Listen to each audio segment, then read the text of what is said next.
Hi, I'm Annalisa, I'm Maggie. And I'm Nicole. and this is Unconditional, the podcast.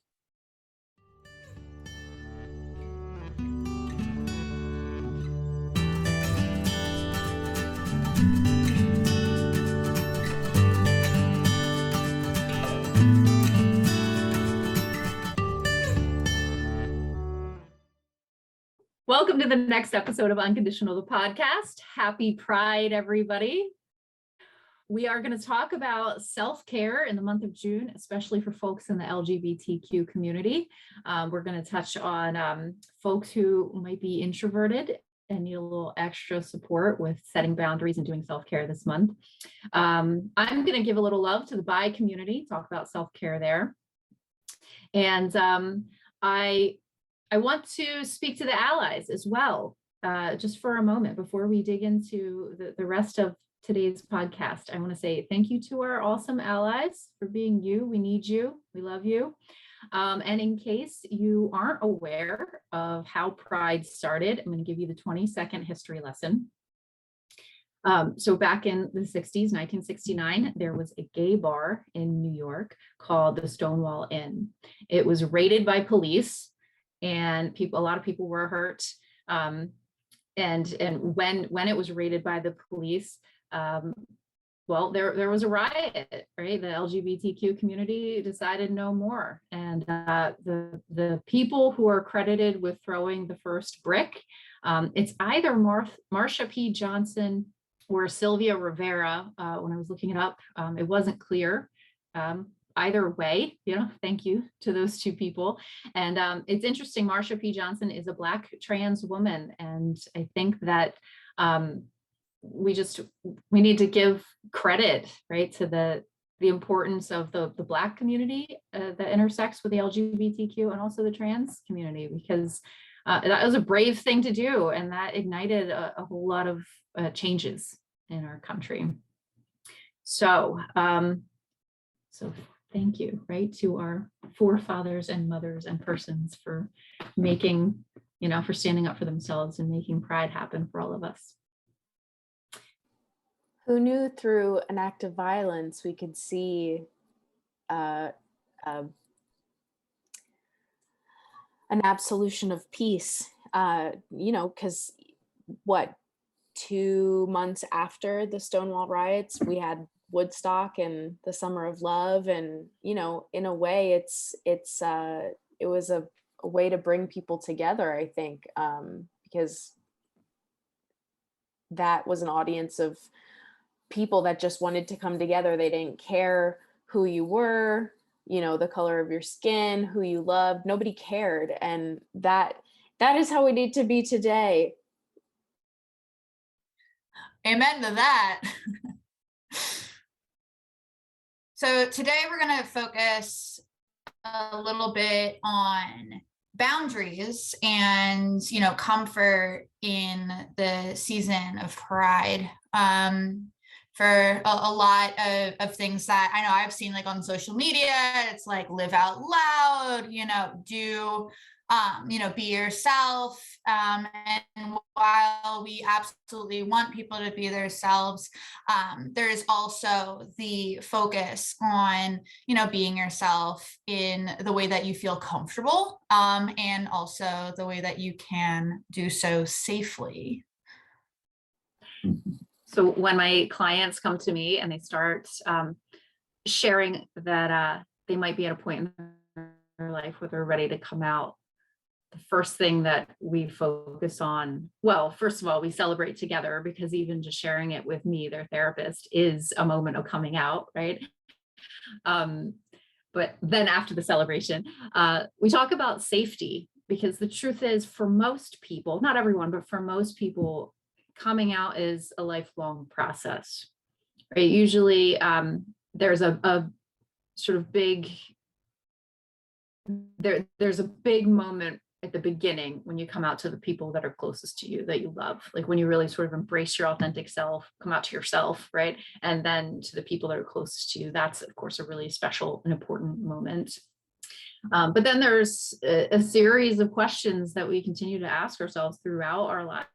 Like, do we want to be out at work? right? Do we want to be out, in our church or temple, right? Do we like all the different areas of our lives that are important to us? We get to decide how much of our authentic self do we show to the folks around us. And that can cause some mental stress, right? And that's something that is worth talking to your therapist about. It's worth talking to peers, other people who have gone through it before, maybe so older and more experienced folks who've gone through the process before, because it's not always easy. But like I said, the first thing that we talk about is safety, right? So the person that you're thinking about coming out to, are they going to honor and respect you? Are you going to be physically safe? Unfortunately, sometimes violence can occur even in the closest of relationships. So being sure that you're physically safe, and then also are you going to be emotionally safe? Is this person going to uplift you and give you the support and respect that you deserve? And so we talk about those things before getting to the point of, announcing it on social media. Although some people will just say, from the very beginning, this is who I am. Like even like very, very young people, adolescents, like we're never really in the closet. And that's awesome. And that's definitely a cultural thing. And it has to do with where you live, right? And what your family environment is like and what your school environment is like. And those are the folks where I'm like, just feeling, what's the word? Hopeful about the future of our society. Yes, definitely makes my heart sing when it's like you see all the love and support and that like comfort in their community to come out and be proud, right? And kind of thinking about the idea of safety. I know when I'm talking to clients about coming out, a lot of the time it's picking the safe person or place first.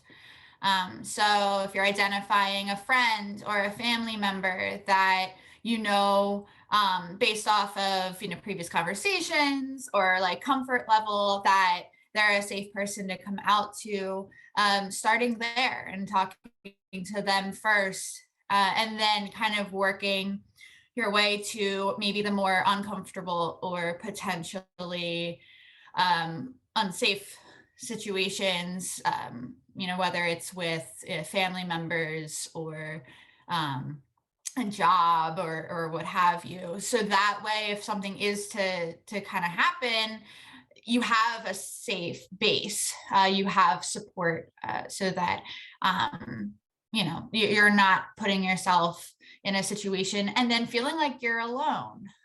It's good to have that support up front.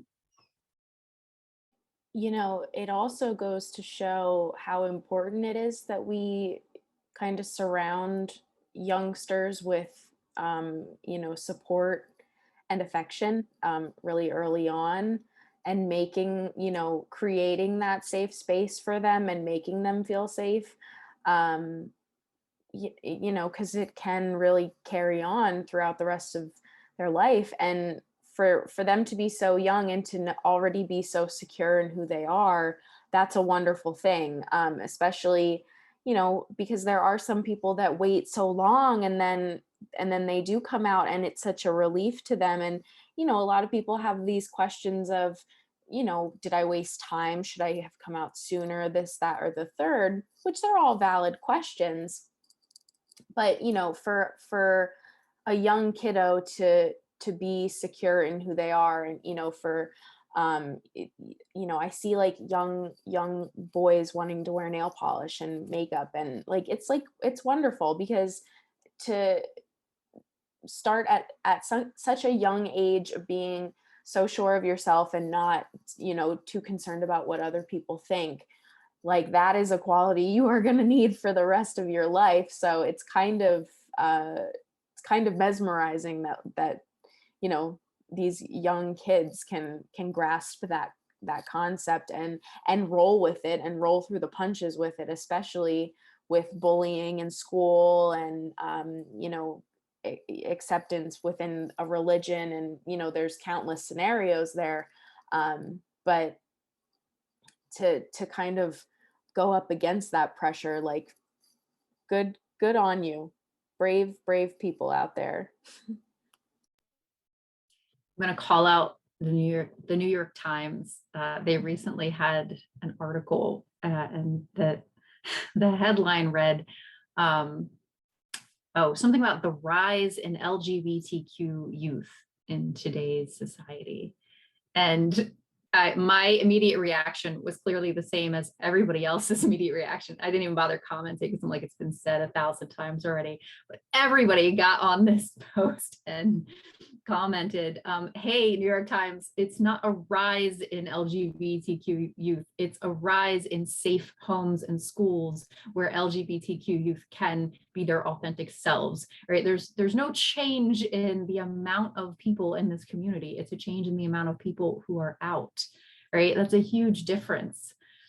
So I yeah, it's okay. Hopefully they'll, New York Times gets it. Hopefully they'll correct that headline. But anyway, so Maggie has kindly let me take over our social media this month. Just let me do a Pride Month social takeover.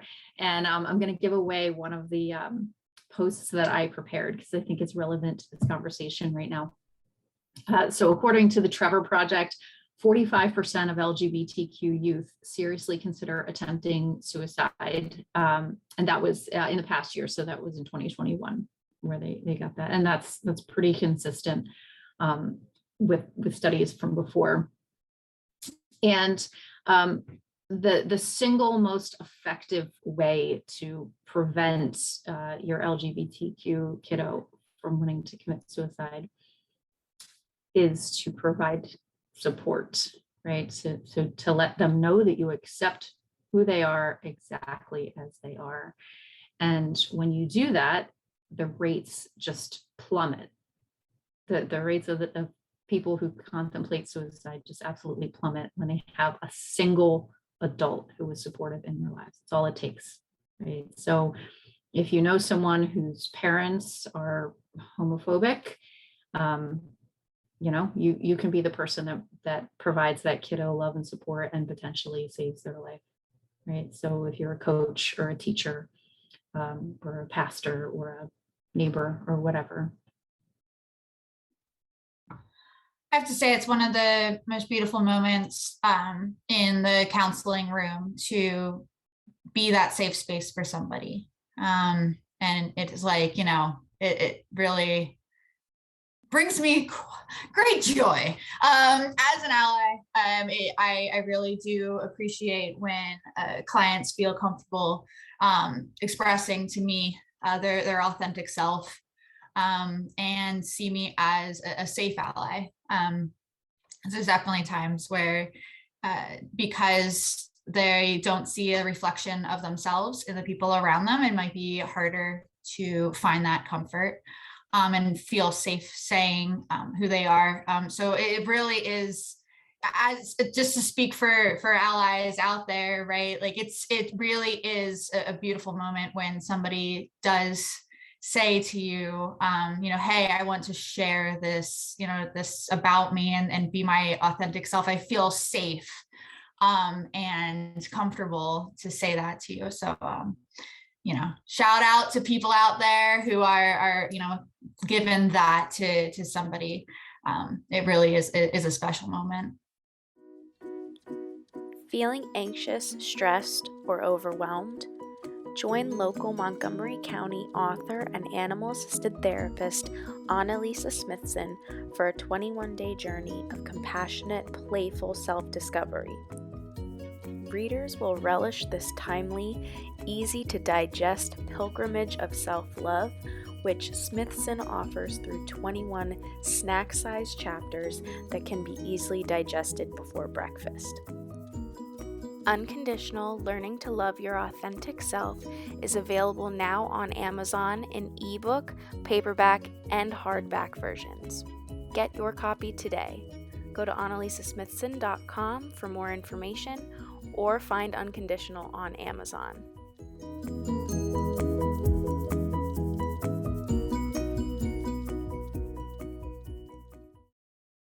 All right, so let's talk about self-care during Pride. And I'll start by saying you don't have to go to the parade or the massive community event if you don't want to. You can celebrate Pride in your own way, in your own home, in your own heart, right? So for the introverts out there who are just absolutely cringing, right? You don't have to do this in any one prescribed way. So if you're out and you're willing to share on social media, you can totally celebrate that way, celebrate virtually. If you're not out, you can celebrate in your own heart and in your own journal or with your therapist, right? Like there's no one way that you have to do this. Or if you have like a small group of friends that are your like trusted circle, maybe you can get together and raise a glass of tea or whatever, whatever it is that you do your cheers with, and just enjoy it right there. And I always love to also add to my celebration with some kind of activism, right? So making a gift to the Trevor Project is an easy and straightforward way. It's an organization I trust. I know that they're doing really solid work for the LGBTQ community. Or if you don't have the finances to make a gift, you can also volunteer, right? So find a place to volunteer. Even for one of the Pride festivals or community events, you can do some behind the scenes work and make that part of your way to honor, the community this month. Does anyone else have any other thoughts about self-care during Pride? It's okay to not go to Pride. I do think that sometimes there's like this push of okay, I identify and I also want to be there, but crowds freak me out, or it doesn't feel safe to go, or COVID is still a thing and it doesn't feel, safe from a health perspective to go to Pride. And all of those are valid, and that's okay. Like Lisa was saying, there are other ways to be involved. I was seeing something on like social media of having your own Pride party, right? And that could be a party of one. That's totally fine. But you're able to celebrate Pride in the way that makes sense for you. And that doesn't have to be going to a Pride, festival, parade. That could be sitting in your own house, doing your own thing. All are completely valid. And it's really about what makes sense for you and feels the most comfortable, because you want to be able to celebrate. And as an introvert, I know I don't celebrate that well in crowds. And so just speaking to my peeps of introverts out there, you don't have to go if you don't want to or don't feel that it expresses your authentic self. Yeah, and if the month of June rolls around yet again, another year goes by and you're questioning coming out, but you're not ready, just take your time and go at your own pace and do things your own way. Don't feel like pressured that you see, these rainbow logos and flags everywhere, that you need to be out and fully supporting of the LGBT community in every full possible way. Again, like Nicole said, it's different for everybody. Do what makes sense for you, especially when it comes to, finding your safe ally, finding your safe space, and taking that leap of coming out, because like Lisa said, you'll continue to have to come out in certain situations for the rest of your life. So, the first cut is the deepest, as Sheryl Crow would say, and it's all about pace and just working at your own. Okay, so my fellow bi friends, especially the folks that are in relationships with people of different genders than you, it can be confusing, right? There's a lot of talk, like if you go to bi.org, that's like one of my favorite sites. Zachary Zane is one of my favorite writers. Right, they talk a lot about bi erasure and this like imposter syndrome that people in our little slice of the community experience. And I totally get it. I'm married to a guy who is straight, who is white, who is a police officer, right? So it's very confusing. We had a lot of stops and starts in the beginning because I had to get over some stuff to be okay with that. But it turns out he's a really great ally. And one of the things that makes him such a great ally is he knows his boundaries, right? He knows that Pride Parade's probably not the place for him, and he's fine with that, right? Or if he wants to be there, he's not going in uniform. That's for dang sure. I wish more police officers would understand that. Not a place for you. But anyway, so one of the ways that we can practice self-care, right, is by, well, one of the ways, I'll speak for myself. One of the ways that I practice self-care is by following bi.org and Zachary Zane on my social media. So I constantly get this reaffirmation, right? That like B is in the LGBTQ letters for a reason. I belong here. It's okay. And then they write all these wonderful articles about how to be more, how to really get the most out of Pride. So one of the things that they said was like, get your bi gear, right? Get your t-shirt with the flag on it and wear that. And so even if you're holding hands with someone who's a different gender than you, right, you won't get the side eye or the stink eye quite as much because you're representing yourself. Or be willing to go on your own or with a friend rather than with your partner. And hopefully your partner is, you know, is an understanding ally or an understanding fellow bi person. And then there's like going into the places where people like specifically put the bi or pan flag up on their little booth or on their little, you know, like whatever table. If you're, I'm like picturing a community event. And so like, let yourself be around folks who really understand and respect your authentic self. And if folks do give you looks or whatever, you know, like a water off a duck's back, right? Just let it roll. Not your problem.